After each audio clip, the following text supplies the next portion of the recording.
Hi guys.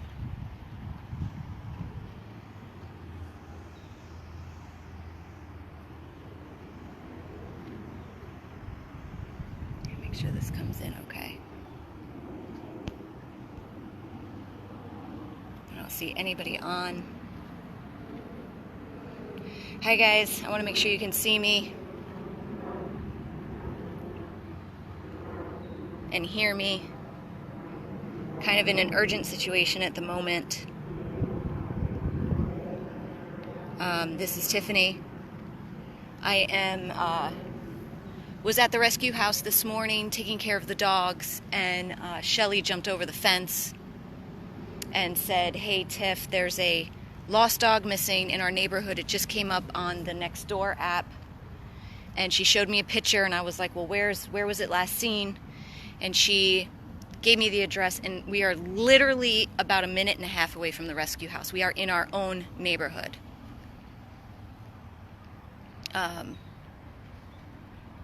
So, is it pixelated? Hi guys, I'm sorry. I'm sure I don't have Wi-Fi in this area, so I'm just on regular. So Shelly and I jumped into our cars, and we were driving around the neighborhood to try to find this dog. Luckily, the neighbor who had seen the dog posted the dog on Nextdoor. He was driving around as well. He stopped us.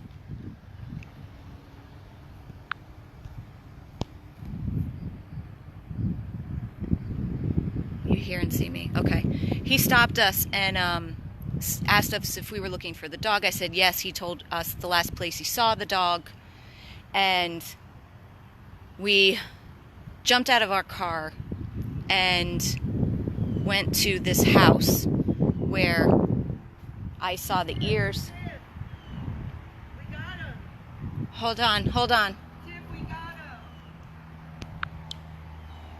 Oh my God. Okay, so he went to the back of this house for shelter. Oh my God. Come here, buddy. Come here. Hi. Oh my God. Hi, baby. Sweetheart. Hi. He's shaking. So we came to this house, and we looked for him, and we didn't see him. We knocked on the door. Nobody had answered at first.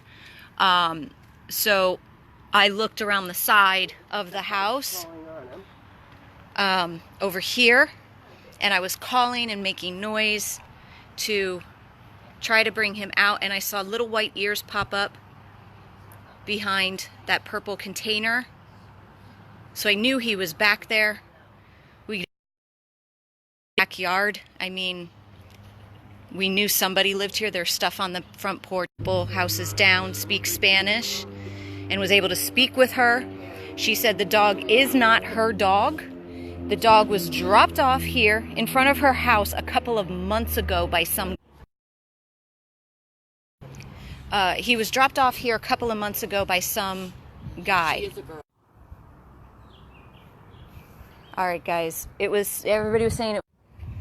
Alright guys, I don't know, maybe I needed to walk further away from the house. Guys, I'm sorry, I don't know what's happening with my phone. So we talked to a woman at the house. She said that he drove up and dropped the dog off at her house a couple of months ago, and he has just been hanging around the area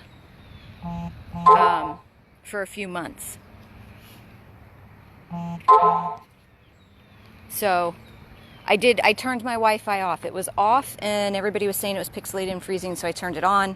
It wasn't working. I think for some reason, being close to the house, I was having an issue, so I walked further away from the house. But the woman, again, said some guy dropped her off, it's a female, in front of her house a couple of months ago. So this dog has been fending for herself for a couple of months now, right in our own neighborhood where the rescue house is. We're about a minute and a half from the rescue house. And apparently she was taking shelter in the backyard of this house, which is not in good shape. It was pretty bad back there, right? There's just, Oh God. it's terrible back there. I mean, I can just see it from the side. It basically looks like a junkyard in the back there. So this poor girl was taking refuge in that yard. Again, this woman says it's not her dog, but when she opened the door, she was trying to get in the house desperately. She was taking refuge in the backyard of this home. I don't know if maybe this dog lived here prior to this woman. That's always a possibility.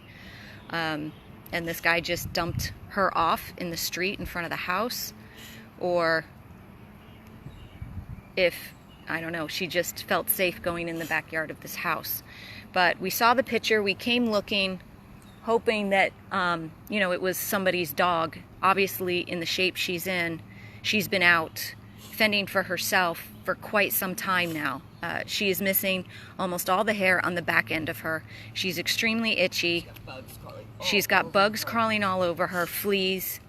We're going to bring her back to the rescue house. We're going to check her for a microchip because she's got some kind of growth on her back. I mean, this girl is in rough shape, unfortunately. She's been on her own for a while out here. And she's not old, we were trying to feed her, so we were able to see her teeth. She doesn't look that old at all. Hey, sweetheart. She's so itchy. You can see she's got a little growth on her back. My son's gonna love this. She is missing hair. Hi. Hey, sweetheart. Hi, sweetheart. She's matted where she does have hair. She's in terrible shape. We have absolutely nowhere for her to go, guys. Both houses are busting at the seams. We have dogs in bathrooms. We have dogs in pens all over the lobby. But how could we see this dog? Shelly and I saw the poster. We jumped in my car.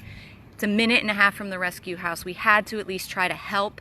And then when we saw her, we knew we couldn't leave her on the street. We had to bring her into safety. We have to figure something out. We don't have anywhere for her to go.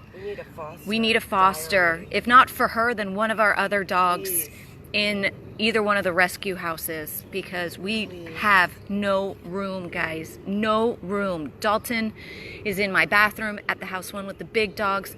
Bravo, God willing, he gets released from the hospital. He's got a permanent residency in the lobby of House 1. House 2 is busting at the seams. Gigi and her babies, the Chihuahuas, the Pomeranians. You still have Ace in a pen in the lobby. Betty's in a pen in the lobby. Lala's in a pen in the lobby. I mean, we have no room, but we could not leave her on the street. We just couldn't look at her. So I'm begging all you guys, please make a donation. She has got to go straight to the vet. We need to have her checked out immediately, scanned for a microchip. And so please donate for her care.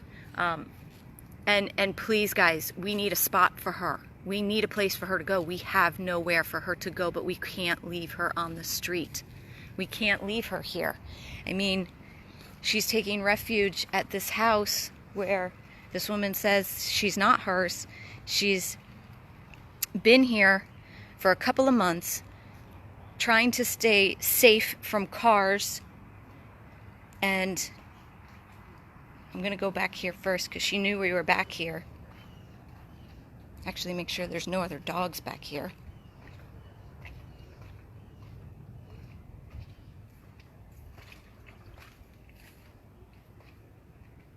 And,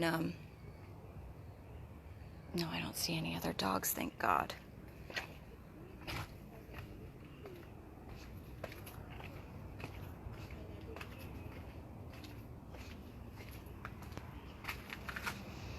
But this is where this poor baby has been living and trying to survive.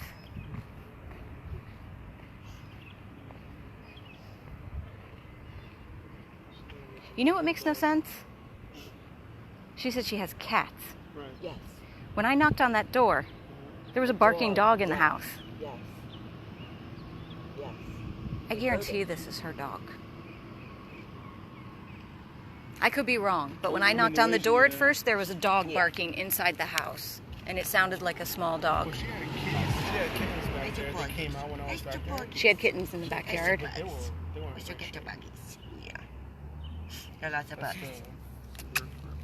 She looks like she has an eye infection. She's super itchy. Please, guys, please donate. I can't believe this girl. can't believe she's surviving like is surviving like this by herself in that yard. Like I said, we have no room, nowhere for her to go. But when Shelly and I saw the post and saw that it was so close, we had to at least try to help get her off the street so she didn't get hit by a car. Literally, Andrews Avenue is like the next street over, and that is a super busy road. We could not let her wander onto Andrews and get hit by a car. So we came out here, we were able to get her, and now becomes the scramble of what are we going to do with this dog that we have no room for, and that has to go straight to the vet. So, guys, we're going to load her up in the car. Thank you for posting on Nextdoor and coming back and helping try to find her and get her into safety. It's amazing. It truly takes a village. You know, you see something, you say something, and this dog doesn't get hit by a car or live a horrible life in a backyard like that. So, this is Tiffany and Shelly. We're going to sign off now and get this girl to the vet. Please donate for her care. 100 plus abandoned dogs of Everglades, Florida.